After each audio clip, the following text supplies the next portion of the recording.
और दिल्ली की Sikh gurdwara management committee ने एक्टर कंगना रनौत के खिलाफ शिकायत दी है। कंगना के खिलाफ ये शिकायत उनके सोशल मीडिया पर की गई पोस्ट के विरोध में दी गई है, जिसमें उन्होंने कृषि कानून बिल को लेकर पोस्ट की थी। दिल्ली सिख गुरुद्वारा प्रबंधक समिति ने केंद्र से कंगना की सुरक्षा वापस लेने की मांग की। सरकार से आग्रह करता हूं, इसको सिक्योरिटी की नहीं, इसको एक हॉस्पिटल की जरूरत है जहां पर इसका इलाज किया जा सके। और अब पहले भी हमने इस पे कंप्लेंट दर्ज कराई, लेकिन हम इसको परस्यू नहीं किया, लेकिन अब इस पे मुकदमा भी दर्ज कराएंगे और अब इसको जेल तक ही छोड़ के आएंगे। और मैं कंगना रनौत को ये जरूर कहना चाहता हूं, हमारा इतिहास जानना है तो जखरिया खान से जाके पूछ लो, अब्दाली से जाके पूछ लो, जनरल डायर के परिवार से जाके पूछ लो। हमें बार बार चैलेंज मत करो। कुचलने की अगर कहीं बात आई, अगर हमने कुछ कर दिया तो फिर तुम्हारे परिवार और तुम्हारे माँ बाप भी याद रखेंगे। और मैं तुम्हारे माँ बाप को भी ये कहना चाहता हूँ, अपनी बेटी को संभाल लो। चीन में सरकार की बात ना मानने वालों के लिए लगातार गायब होने की खबर है। चीन की मशहूर टेनिस खिलाड़ी पेंग शुआई बीते करीब 2 हफ्तों से गुमशुदा है। वो भी तब से जब से उन्होंने चीनी सरकार के एक पूर्व अफसर पर यौन उत्पीड़न का आरोप लगाया था। पेंग ने 2 नवंबर को सोशल मीडिया पर चीन की कम्युनिस्ट पार्टी के पूर्व अधिकारी झांग गाओली के खिलाफ एक लंबा चौड़ा पोस्ट लिखा था, जिसमें उन्होंने झांग पर आरोप लगाया कि उन्होंने 3 साल पहले उनके साथ जबरन शारीरिक संबंध बनाने की कोशिश की। हालांकि उस पोस्ट को सोशल मीडिया पर से जल्द हटा दिया गया था, लेकिन यह आरोप आग की तरह फैल गई। बीजिंग में 4 फरवरी से विंटर ओलंपिक्स की शुरुआत होनी है, लिहाजा पेंग का लापता होना चर्चा में है। पेंग से पहले भी कई जाने माने लोग अचानक ही लापता हो गए थे, जिनमें मशहूर अभिनेत्री फान बिंगबिंग भी शामिल हैं। रक्षा मंत्री ने चीन और पाकिस्तान पर निशाना साधा। उत्तराखंड के पिथौरागढ़ में आयोजित शहीद सम्मान यात्रा कार्यक्रम में रक्षा मंत्री राजनाथ सिंह भी शामिल हुए। इस दौरान उन्होंने बिना नाम लिए चीन और पाकिस्तान पर जमकर निशाना साधा। दुनिया का आदि कोई भी देश भारत की 1 इंच जमीन पर कब्जा करने की जरूरत करेगा तो भारत आज उसका मुंहतोड़ जवाब देगा। गुजरात के आणंद में वटामन भावनगर हाईवे पर एक कार और ट्रक की भीषण टक्कर से दर्दनाक हादसा हो गया। इस हादसे में कार में सवार 5 लोगों की घटना वाली जगह पर मौत हो गई। हादसे में गंभीर रूप से जख्मी 4 लोगों को इलाज के लिए पास के एक अस्पताल में भर्ती करवाया गया। INS विशाखापट्टनम सुबह नौसेना के बेड़े में शामिल होगा। आधुनिक सुविधाओं से लैस इस युद्धपोत के भारतीय नौसेना में शामिल होने से नौसेना की ताकत कई गुना बढ़ जाएगी। पश्चिम बंगाल के उत्तर 24 परगना में पुलिस ने ट्रैफिक नियमों की जागरूकता के लिए मैराथन का आयोजन किया। 6 किलोमीटर लंबे इस मैराथन में 600 से ज्यादा लोगों ने हिस्सा लिया, जिनमें कई लड़कियां भी शामिल रहीं। जो रोड यूजर्स हैं उनकी सेफ्टी रोड के ऊपर कैसे इंश्योर करनी है, वही मेन थीम है। जम्मू कश्मीर के कुलगाम में मशहूर सूफी संत मीर सैयद हुसैन का उर्स मनाया गया। इस दौरान सैकड़ों की तादाद में लोग वहां जुटे।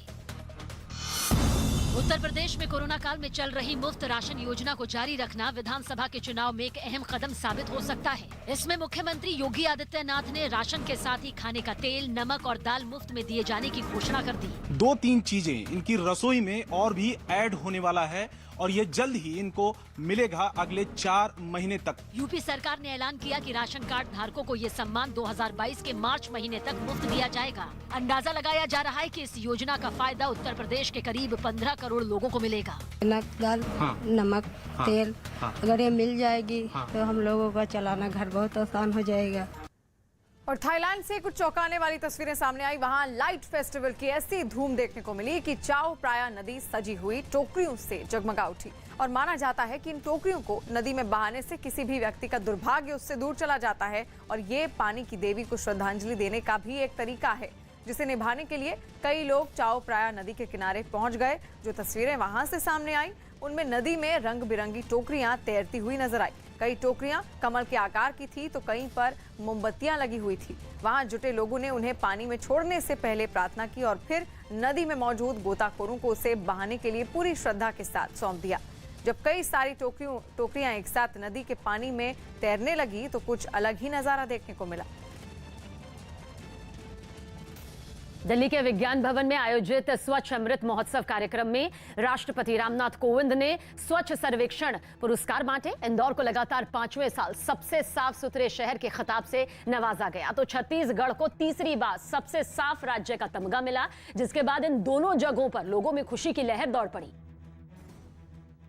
और मध्य प्रदेश के इंदौर में नगर निगम के कर्मचारियों ने दफ्तर में जश्न मनाना शुरू कर दिया। जो तस्वीरें वहां से सामने आई उनमें इंदौर नगर निगम के कुछ कर्मचारी ढोल पर नाचते नजर आए। नगर निगम के कर्मचारियों ने एक दूसरे का मुंह मीठा भी करवाया। वहीं इंदौर से बीजेपी सांसद शंकर ललवानी ने इसका श्रेय कर्मचारियों से लेकर वहां के लोगों तक को दिया। तभी संभव होता है जब हम सब मिलके काम करते हैं और मैं बधाई देना चाहता हूं इंदौर को। इसी तरह छत्तीसगढ़ को सबसे साफ राज्य श्रेणी में अवार्ड मिला, जिसे राष्ट्रपति रामनाथ कोविंद ने मुख्यमंत्री भूपेश बघेल को अपने हाथों से दिया। प्रदेश को मेंटेन करके रखना और तीसरी बार निश्चित रूप से बड़ी उपलब्धि है। मैं पूरी टीम को बधाई देता हूं। पुरस्कार मिलने के बाद छत्तीसगढ़ के मुख्यमंत्री ने अपनी खुशी जाहिर करने के लिए इससे जुड़ा एक ट्वीट भी किया। हांगकांग से हैरान करने वाली तस्वीरें सामने आई हैं। वहां पर पुलिस ने एक इलाके में आतंकी हमले से निपटने की मॉक ड्रिल को अंजाम दिया, जिसके लिए बकायदा एक आदमी को काले कपड़ों में आतंकी की तरह दिखाया गया, जो हमला करने के इरादे से हथियारों के साथ आतंक फैलाता हुआ नजर आया। इसके दौरान बाद वहां पर पुलिस की कुछ गाड़ियां भी पहुंची, जिनमें कुछ जवान पहले से ही हथियारों से लैस थे। इसी के साथ कुछ जवान छत पर स्नाइपर के साथ तैनात नजर आए और उन लोगों ने बड़ी होशियारी से आतंकी को गिरफ्तार किया और अपने साथ ले गए। इस दौरान उसके साथी को भी पुलिस ने पकड़ा, जिसके पास बम होने की आशंका के चलते उसकी अच्छी तरह से तलाशी ली गई। दक्षिण कोरिया की हवाई सीमा में चीन और रूस के लड़ाकू विमानों के घुसने से हंगामा मच गया। बताया गया कि दोनों देशों के लड़ाकू विमान एक संयुक्त सेना अभ्यास के दौरान दक्षिण कोरिया की सीमा के नजदीक आ गए, जिनके रडार पर दिखते ही साउथ कोरिया की वायुसेना एक्टिव हो गई। रूस के लड़ाकू विमान को घेरने के लिए फौरन एक हवाई जहाज तैयार किया गया। ग्राउंड स्टाफ का इशारा मिलते ही बर्फ से घिरे रनवे पर एक भारी भरकम विमान ने उड़ान भरी। रूस के फाइटर जेट के नजदीक पहुंचने पर उसने रेडियो सिग्नल के जरिए संदेश दिया, जिस पर रूस के पायलट ने कुछ इशारा करते हुए जवाब दिया। दोनों ही विमान एक दूसरे के बराबर काफी देर तक उड़ान भरते दिखे। हालांकि सिग्नल मिलने के बाद रूसी फाइटर जेट ने अपना रास्ता बदल दिया।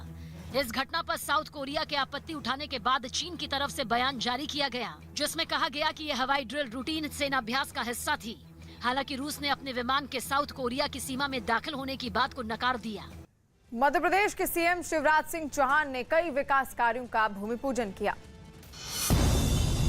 सीहोर पहुंचे मध्य प्रदेश के सीएम शिवराज सिंह चौहान ने कई विकास कार्यों का भूमि पूजन किया। कार्यक्रम के दौरान मुख्यमंत्री ने भरोसा दिया कि वो इस क्षेत्र के विकास के लिए कोई कसर नहीं छोड़ेंगे।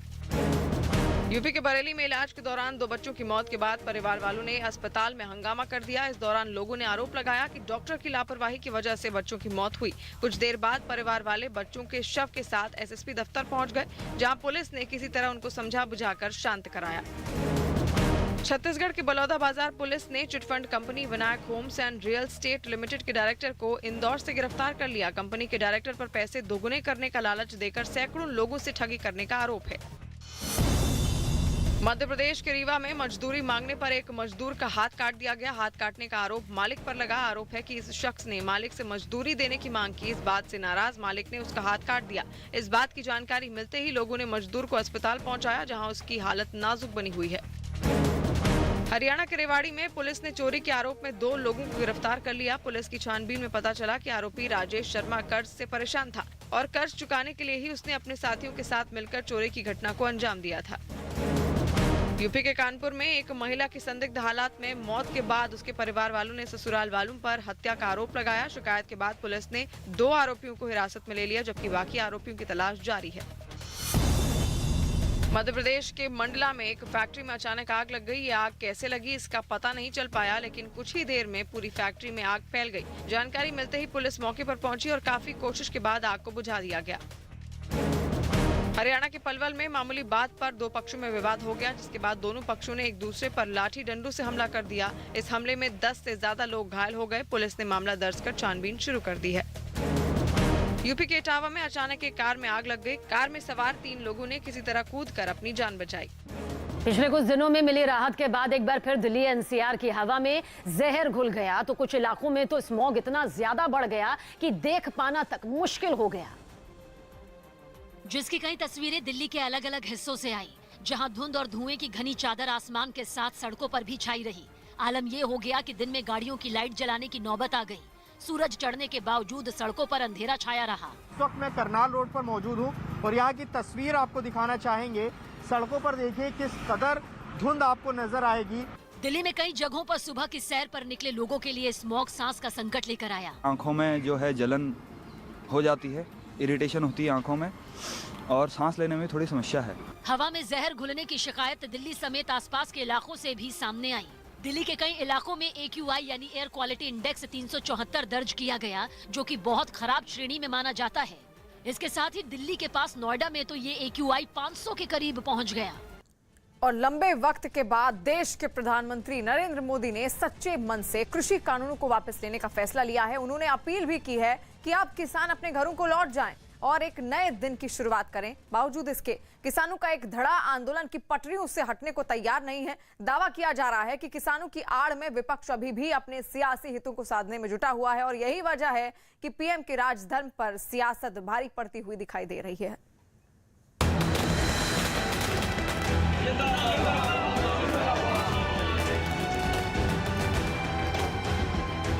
इस महीने के अंत में शुरू होने जा रहे संसद सत्र में, इसी महीने में, हम तीनों कृषि कानूनों को रिपील करने की संवैधानिक प्रक्रिया को पूरा करेंगे।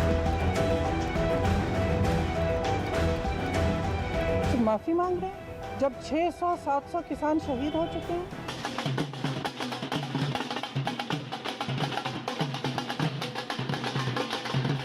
कहीं न कहीं सरकार चुनाव से डर गई है और वोट के लिए कानून वापस हुए हैं। गुरु पर्व के मौके पर पीएम मोदी के ऐलान के बाद कृषि कानून वापस हो चुके हैं। अब संसद के शीतकालीन सत्र में वापसी की औपचारिकताओं को भी पूरा कर लिया जाएगा। लेकिन जो उम्मीद पीएम मोदी किसान संगठनों से लगाए बैठे थे, वो उम्मीद फिलहाल पूरी होती नहीं दिख रही, क्योंकि किसानों का एक धड़ा आंदोलन के रास्ते से अभी भी हटने को तैयार नहीं है। ये तब है जब पीएम मोदी किसानों को पूरा भरोसा दिला चुके हैं कि अब कृषि कानूनों को वापस ले लिया गया है। 3 कृषि कानूनों को वापस लेने का, रिपील करने का निर्णय लिया है। इस महीने के अंत में शुरू होने जा रहे संसद सत्र में, इसी महीने में, हम तीनों कृषि कानूनों को रिपील करने की संवैधानिक प्रक्रिया को पूरा कर देंगे। सरकार ने किसान संगठनों को मनाने के लिए एड़ी चोटी का जोर लगाया और कई दौर की बातचीत भी की गई। लेकिन जब देश की सुरक्षा से जुड़े मुद्दों पर बात आई और किसान आंदोलन की आड़ में देश विरोधी साजिशों का पर्दाफाश हुआ, तो पीएम मोदी ने गुरु पर्व के मौके पर तीनों कृषि सुधार कानून वापस लेने का फैसला किया। लेकिन सियासत की शह में फंसा किसानों का एक धड़ा अपने तंबू और कनात हटाने को तैयार नहीं है। दावा किया जा रहा है कि किसान संगठनों ने सरकार से 6 अहम मांगों का जिक्र किया है, जिनके मुताबिक केंद्र सरकार के प्रतिनिधि किसान संगठनों से बात करें, न्यूनतम समर्थन मूल्य पर कानून बनाने के लिए केंद्र सरकार सहमत हो, प्रदर्शनकारी हजारों किसानों और उनके नेताओं से दर्ज मुकदमे वापस हो, लखीमपुर कांड के पीड़ितों को न्याय मिले और दोषियों पर कार्रवाई हो, बिजली बिल के मुद्दे का हल निकाला जाए और वायु प्रदूषण को लेकर पराली जलाने से जुड़े मुद्दे का भी समाधान निकाला जाए। एमएसपी का भी एक बड़ा सवाल है, उस पर भी कानून बन जाए, क्योंकि किसान जो फसल पैदा करता है वो कम रेट में बेचता है और उससे बड़ा नुकसान किसानों को होता है। जो एमएसपी की बात है उस पर कुछ क्लियर नहीं कहा गया है। दूसरा जो मुकदमे दर्ज हुए हैं अभी तक उस पर कुछ नहीं कहा गया है और 48,000 लोगों पे हरियाणा के अंदर मुकदमा दर्ज है। और तीसरा जो है, जो शहीद हुए हैं उनके मुआवजे की कोई बात नहीं हुई है। तो ये 2 चीजें बीच में हैं जो भी कंफ्यूजन पैदा करती हैं। उधर किसान संगठन अभी भी आंदोलन की आगे की रूपरेखा को बनाने में जुटे हैं। किसानों की समन्वय समिति की बैठक में एक बार फिर इस बात का फैसला लिया गया है कि जो कार्यक्रम हैं वो जारी रहेंगे, उनमें किसी तरह का कोई बदलाव नहीं होने वाला। सिर्फ इतना फैसला लिया गया है कि हमारे जो कोई प्रोग्राम थे, 22 तारीख को लखनऊ की रैली है, 26 तारीख को पूरे मोर्चों पे 1 साल पूरा होने पे किसानों ने आना है और 29 तारीख को पार्लियामेंट की तरफ मार्च है। फिलहाल किसी प्रोग्राम में कोई चेंज नहीं है। हम सबसे अनुरोध करते हैं कि वो और भी ज्यादा जोश के साथ इस सब प्रोग्राम में शामिल हैं। आंदोलन की आड़ में संभावनाएं तलाशने वाले विपक्ष को कृषि कानूनों की वापसी के बाद ऐसा झटका लगा है कि इस झटके से उबरने के लिए विपक्ष नए नए राग आलापने लगा है। विपक्ष को समझ नहीं आ रहा कि पीएम मोदी ने जो दांव खेला है उसकी काट कैसे निकाली जाए। लिहाजा नए नए शिगुफों के साथ विपक्ष भी दांव पर दांव चल रहा है। यूपी में सियासी जमीन तलाश रही कांग्रेस मौके पर चौका मारने में जुटी है। आपने यह भी कहा कि देश के किसानों के प्रति आप नेक नियत रखते हैं। यदि ये सत्य है तो लखीमपुर किसान नरसंहार मामले में पीड़ितों को न्याय दिलवाना भी आपके लिए सर्वोपरि होना चाहिए। दरअसल किसान आंदोलन विपक्ष के लिए एक ऐसा मंच है जहां से सरकार की घेराबंदी की जा सकती है। मासूम किसानों के कंधों पर बंदूक रखकर सरकार को आसानी से निशाना बनाया जा सकता है। लेकिन जब अचानक पीएम मोदी ने गुरुपर्व के मौके पर कृषि कानूनों को वापस लेने का फैसला लिया तो विपक्ष को वो मौका हाथों से खिसकता दिखाई देने लगा। यही वजह है कि विरोधी पार्टियां लगातार सरकार को उसके फैसले पर घेर रही है। ਨਾਲ MSP है ਜਿਹੜੀ ਉਹਦੀ ਵੀ ਸਾਨੂੰ ਗਰੰਟੀ ਚਾਹੀਦੀ ਆ। ਹੁਣ ਜਿਸ ਤਰੀਕੇ ਦੇ ਨਾਲ ਸਾਨੂੰ ਪ੍ਰੋਕਿਉਰਮੈਂਟ ਦੇ ਵਿੱਚ ਔਰ ਜਿਸ ਤਰ੍ਹਾਂ ਦੇ ਨਾਲ ਸਾਨੂੰ ਸ਼ੈਲਰਾਂ ਨੂੰ ਤੰਗ ਕੀਤਾ ਜਾਂਦਾ ਹੈ, ਵਿਸ਼ਵਾਸ ਟੁੱਟ ਗਿਆ ਹੈ। ਇਹਨੂੰ ਜੋੜਨ ਵਾਸਤੇ MSP ਹੈ ਜਿਹੜੀ ਇਹਨੂੰ ਸਟੈਚੂਟਰੀ ਪ੍ਰੋਵੀਜ਼ਨਸ ਦੇ ਵਿੱਚ ਲੈ ਕੇ ਬਾਈ ਲਾਅ सानू MSP मिलनी चाहिए है। दावा किया जा रहा है कि पीएम मोदी के इस फैसले पर कांग्रेस सियासी रोटियां सेकना चाहती है। पहले कृषि कानूनों की वापसी पर सरकार को घेरा जा रहा था। अब जबकि सरकार ने तीनों कृषि कानूनों को वापस ले लिया है तो नया सियासी पैंतरा अपनाकर सरकार पर हमला किया जा रहा है। यही वजह है कि केंद्रीय मंत्री मुख्तार अब्बास नकवी ने एक एक सवाल का करारा जवाब दिया। सरकार ने एक संवेदनशील फैसला किया है, लेकिन अनफॉर्चुनेटली मुझे दुख की बात है कि अन्नदाताओं के सरोकार पर भी कुछ लोग सांप्रदायिक सियासत कर रहे हैं। उधर बीजेपी नेता शाहनवाज हुसैन ने भी सरकार के फैसले का स्वागत किया है। कृषि कानून पर सरकार का जो स्टैंड आया है वो स्टैंड है, कभी हमने उस स्टैंड को जाहिर कर दिया है और अन्य तरह के जो लोग सवाल उठाते हैं वो निराश हो। कृषि कानूनों की वापसी का फैसला सरकार ने ऐसे वक्त में लिया है जब सरकार पूरी मेजॉरिटी में थी, उसके पास पूरे अधिकार थे। बावजूद इसके किसान आंदोलन की आड़ में जिस साजिश को हवा दी जा रही थी उस साजिश का पीएम मोदी ने एक झटके में अंत जरूर कर दिया है। लेकिन सवाल अभी भी जस का तस बना हुआ है और वो ये कि कब तक मासूम किसानों के कंधों पर बंदूक रखकर विपक्ष सियासत को धार देता रहेगा। कुलगाम में एक आतंकी मारा गया। जम्मू कश्मीर के कुलगाम में सुरक्षा बल ने मुठभेड़ में एक आतंकी को मार गिराया। जिस जगह मुठभेड़ हुई वहां कुछ स्कूली बच्चे भी फंस गए, जिन्हें सुरक्षा बल के जवानों ने मुठभेड़ वाली जगह से सुरक्षित निकाला। महाराष्ट्र के आबकारी विभाग ने अवैध तरीके से गोवा से मुंबई ले जाई जा रही शराब की बड़ी खेप को जब्त कर लिया। जब्त की गई शराब की खेप की कीमत 1 करोड़ 8 लाख रुपए बताई गई है। इस मामले में 2 आरोपियों को भी गिरफ्तार किया गया। असल में गोवा में बनी शराब को गोवा से बाहर बेचने पर बैन है, इसलिए ये कार्रवाई की गई। पंजाब के फिरोजपुर में पुलिस ने टिफिन बम बरामद किया। बताया गया कि एक टिफिन के अंदर ग्रेनेड और बम छिपाकर रखे गए थे, जिन्हें पुलिस ने अपने कब्जे में ले लिया। सिंघू बॉर्डर पर हुई संयुक्त किसान मोर्चा की बैठक में किसान आंदोलन को जारी रखने का फैसला लिया गया। साथ ही किसान मोर्चा ने बताया कि 29 नवंबर के संसद कूच के कार्यक्रम में भी कोई बदलाव नहीं होगा। एमएसपी पर गारंटी की मांग समेत कई मुद्दों पर किसानों ने आंदोलन को जारी रखने की बात कही। 29 का फाइनल जो है अभी तक स्टैंड करता है। 2 दिन पहले दिल्ली के मालवीय नगर इलाके में हुई एक महिला की हत्या के आरोप में पुलिस ने उसके पति समेत 3 लोगों को गिरफ्तार कर लिया। कश्मीर में सर्दियों का मौसम शुरू होते ही सैलानियों की तादाद भी तेजी से बढ़नी शुरू हो गई। वहां के मुगल गार्डन, शालीमार बाग और चश्मे शाही को देखने के लिए हर रोज सैकड़ों सैलानी पहुंच रहे हैं। मैं तो स्विट्जरलैंड भी जाकर आई, लेकिन ऐसा मेरे को कहीं नहीं मिला। बहुत अच्छा नेचुरल ब्यूटी है यहाँ।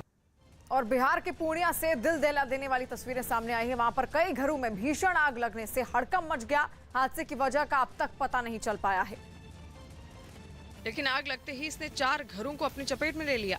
आग की लपटें तेजी से फैल रही थी, जिन्हें देखकर वहां अफरा तफरी का माहौल बन गया।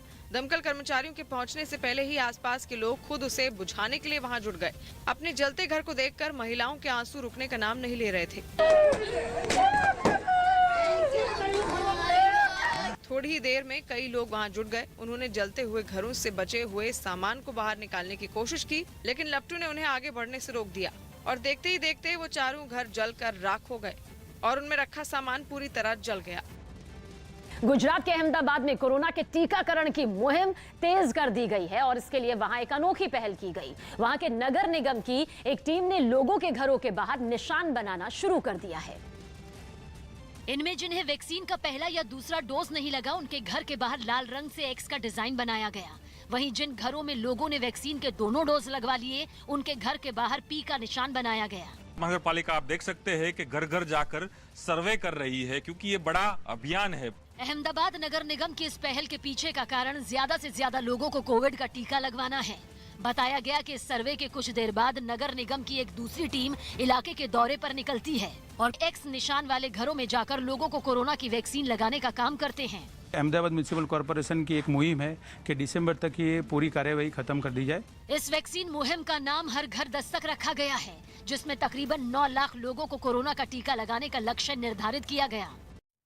और अमेरिका के पोर्टलैंड शहर में एक नाबालिग के खिलाफ केस खत्म किए जाने के विरोध में हुए प्रदर्शन को पुलिस ने दंगा घोषित कर दिया। उस नाबालिग पर 2 लोगों की हत्या के साथ एक आदमी को घायल करने का आरोप था, लेकिन जैसे ही उस पर लगे इन आरोपों को वापस लिया गया, वहां कई लोग इसके विरोध में सड़कों पर उतर आए। उन्होंने न केवल पुलिस वालों को निशाना बनाया, बल्कि सड़क पर जमकर मारपीट करते हुए भी नजर आए। उनके उत्पात को देखते हुए पूरे शहर की सुरक्षा व्यवस्था बढ़ा दी गई। जगह जगह पुलिस के जवान तैनात कर दिए गए। खबर है कि गुस्साए प्रदर्शनकारियों ने कुछ इमारतों पर भी हमला किया। इस हंगामे को देखते हुए पुलिस ने उनके प्रदर्शन को दंगा घोषित कर दिया। ऑस्ट्रेलिया में सरकार के बनाए गए एक बिल के खिलाफ प्रदर्शन तेज हो गया। विक्टोरिया राज्य की सरकार वहां के एक विवादास्पद कानून पारित यहां पर करना चाहती है, जो उसे इस महामारी के दौरान खास फैसले लेने की इजाजत देगा। अगर ये बिल पास हो जाता है तो विक्टोरिया के सबसे बड़े स्वास्थ्य अफसर का भी किसी भी बीमारी को महामारी घोषित करने का अधिकार राज्य के स्वास्थ्य मंत्री को मिल जाएगा, जिसका विरोध शुरू हो गया है। और पहले से ही टीका लगवाने को जरूरी किए जाने का विरोध कर रहे लोग बड़ी संख्या में मेलबर्न समेत कई दूसरे शहरों की सड़कों पर उतर आए। मेलबर्न से जो तस्वीरें सामने आई, उनमें लोग विक्टोरिया की संसद के बाहर जुटे दिखे, वो भी इतनी बड़ी तादाद में कि वहां के कई रास्ते जाम हो गए। हाथों में प्ले कार्ड लेकर जुटे इन प्रदर्शनकारियों ने नारेबाजी भी जारी रखी। प्रदर्शन में शामिल लोग वहीं सड़क पर बैठ गए। कुछ देर वहां धरना देने के बाद उन लोगों ने रैली भी निकाली। सड़क किनारे लगे होर्डिंग के जरिए भी इन लोगों ने सरकार से इस बिल को खत्म करने की मांग की। इस विरोध प्रदर्शन के दौरान हालात को काबू में रखने के लिए पुलिस वाले वहां जगह जगह तैनात रहे। और दिल्ली में मेट्रो और बसों में खड़े होकर सफर करने की इजाजत दे दी गई है। दिल्ली में अब मेट्रो और बसों में खड़े होकर सफर करने की इजाजत दे दी गई। प्रदूषण के गंभीर स्तर को देखते हुए दिल्ली आपदा प्रबंधन प्राधिकरण ने ये फैसला लिया। मेट्रो के हर कोच में 30 यात्री, जबकि बसों की सीट क्षमता का 50% यात्री खड़े होकर सफर कर सकेंगे। छत्तीसगढ़ को एक बार फिर देश का स्वच्छतम राज्य का दर्जा मिलने पर रायपुर में लोगों ने खुशी जाहिर की। दिल्ली में आयोजित कार्यक्रम के दौरान प्रदेश के 61 निकायों को भी अलग अलग श्रेणियों में पुरस्कार दिए गए। उत्तराखंड के रुड़की में पुलिस ने अपहरण के आरोप में एक महिला समेत 5 लोगों को गिरफ्तार कर लिया। साथ ही पुलिस ने अपहरण किए गए लड़के को भी सुरक्षित बरामद कर लिया। मध्य प्रदेश के मंडला में एक फैक्ट्री में अचानक आग लग गई। ये आग कैसे लगी इसका पता नहीं चल पाया, लेकिन कुछ ही देर में पूरी फैक्ट्री में आग फैल गई। जानकारी मिलते ही पुलिस मौके पर पहुंची और काफी कोशिश के बाद आग को बुझा दिया गया। हरियाणा के पलवल में मामूली बात पर 2 पक्षों में विवाद हो गया, जिसके बाद दोनों पक्षों ने एक दूसरे पर लाठी डंडों से हमला कर दिया। इस हमले में 10 से ज्यादा लोग घायल हो गए। पुलिस ने मामला दर्ज कर छानबीन शुरू कर दी है। यूपी के इटावा में अचानक एक कार में आग लग गई। कार में सवार 3 लोगों ने किसी तरह कूदकर अपनी जान बचाई।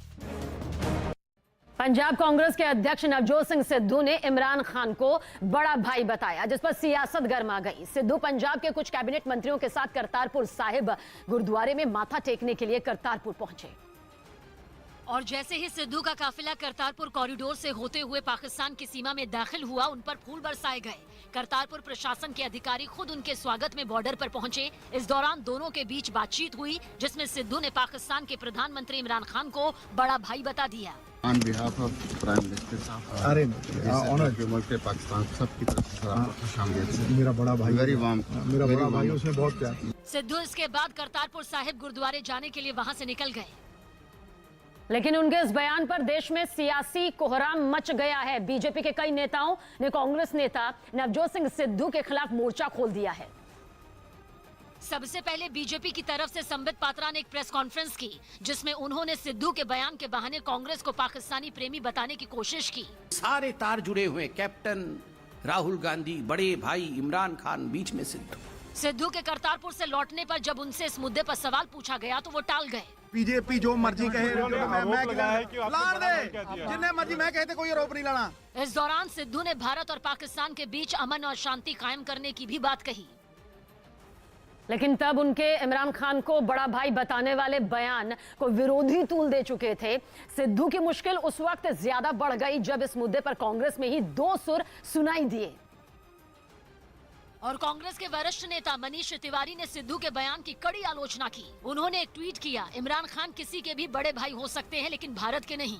वहीं पंजाब कांग्रेस के विधायक प्रगट सिंह ने इस मुद्दे पर सिद्धू का बचाव किया। वाजपेयी जी गए, मोदी जी खुद गए। जब मोदी जी जफ्फी डालते हैं, बीजेपी को कुछ नहीं, तो सारा कुछ ठीक लगता है। इसके अलावा अकाली दल के नेता मनजिंदर सिंह सिरसा ने भी सिद्धू के बयान पर तीखा हमला बोला। और फ्रांस की राजधानी पेरिस से डरा देने वाली तस्वीरें सामने आई हैं। वहां पर एक इमारत अचानक लपटू में घिर गई और ये हादसा जिस जगह हुआ वहां कई दूसरी इमारतें भी मौजूद थी, जिनमें आग के फैलने का खतरा तेजी से बढ़ने लगा। आग की लपटें उस इमारत की खिड़कियों से बाहर निकलती हुई नजर आई। वहीं धुएं का गुबार आसपास फैलने लगा। थोड़ी ही देर में दमकल कर्मचारी वहां पहुंच गए और उसे बुझाने में जुट गए। इस काम में हाइड्रोलिक क्रेन की भी मदद ली गई ताकि जल्द से जल्द आग को बुझाया जा सके। वहीं दमकल कर्मचारी बिना देरी किए इमारत के अंदर दाखिल हुए। वहां धुआं इस कदर फैल चुका था कि उन्हें काफी दिक्कतें भी हुई। इसके बावजूद वो अपने मोर्चे पर डटे रहे और कड़ी मशक्कत के बाद आग को बुझा लिया गया।